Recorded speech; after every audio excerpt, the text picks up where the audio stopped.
ঠিক আছে, আমরা কোনো অবৈধ ব্যবসা করি না এবং আমাদের এই যে কাউন্টারগুলো আছে এগুলো কিন্তু অবৈধ ব্যবসা না। যদি অবৈধ ব্যবসা হয় তাহলে গাড়িও কিন্তু অবৈধ, ঠিক আছে। হ্যাঁ, যদি টার্মিনালের কোনো ঝামেলা থাকে, যানজটের কোনো সমস্যা থাকে, এটার জন্য তারা পরিবহন মালিকদের সাথে যোগাযোগ করতে পারে। কিন্তু আমরা যারা ঘরের মালিক আছি আমাদের কিন্তু ইচ্ছা করলে এটারও মানবাধিকার লঙ্ঘন হচ্ছে। মানে কি, আপনার আমার ইচ্ছার বিরুদ্ধে করতেছেন এটা। আমি সরকারকে সিটি কর্পোরেশন ট্যাক্স দিই, এখন কোনো দলিলে কিন্তু লেখা নেই যে, দলিলে কোনো কিছু লেখা নেই যে আপনি আপনার বাসায় আপনি কাউন্টার ভাড়া দিতে পারবেন না। এটা কোনো দলিলে আছে, কোনো জায়গা সম্পত্তিতে লেখা আছে? নাই, ঠিক না? ওইটা যদি লেখা থাকতো তাহলে নাই, এটা কোনো অবৈধ না। কাউন্টার ব্যবসা আমরা ছোটো থেকে করে আসছি, আমরা দিয়ে আসছি।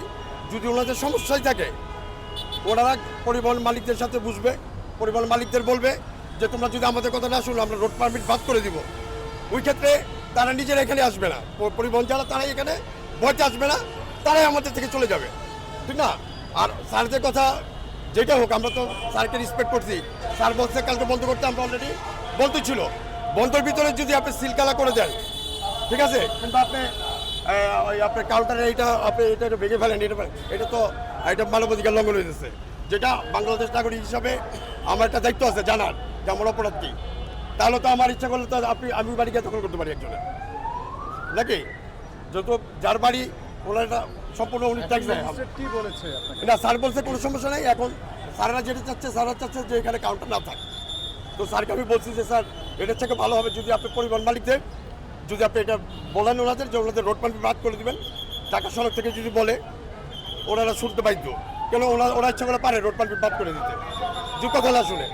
তা আমরা তো ভাই এগুলা ভাড়া টাড়া দিয়ে চলি, আমরা যা করি এটা আমাদের রিজিক। এখন আমাদের রিজিকে যদি এমনি করে তাহলে তো জিনিসটা খারাপ দেখা যায়। এটাই স্যারকে বলছি। তারপর স্যার বলছে কোনো সমস্যা নেই, এখন করতেছি, সমস্যা নেই। দু একদিন পর আপনি আসেন, এটা আমরা অনুমতি দিব অন্য ব্যবসা। যদি 10 জন অন্য ব্যবসা করে আমরা করবো 100 বার, আমাদের কোনো আপত্তি নেই। আপনার পরিচয়টা একটু বলুন। জি, আমার নাম হচ্ছে টিটু, ঠিক আছে। আমার এই জলপথ মোড় এই জায়গাগুলো হচ্ছে আমাদের, এই আমার বাড়িটাই সব দাঁড়া রয়েছে। আমাদের 100 বছর পুরোনো বাড়িঘর, আমার জন্মভূমি এটা, ঠিক আছে। কিন্তু আমার অনেক ছাড়া আপনি ইচ্ছা করলে বন্ধ করতে পারবেন না। আমার এটা ব্যাখ্যা জানতে হবে বাংলাদেশ হিসাবে। আমার তো জি পেশাগত দিক থেকে পরিচয় কি আছে? জি, আমি বাইরে ছিলাম আগে, ঠিক আছে।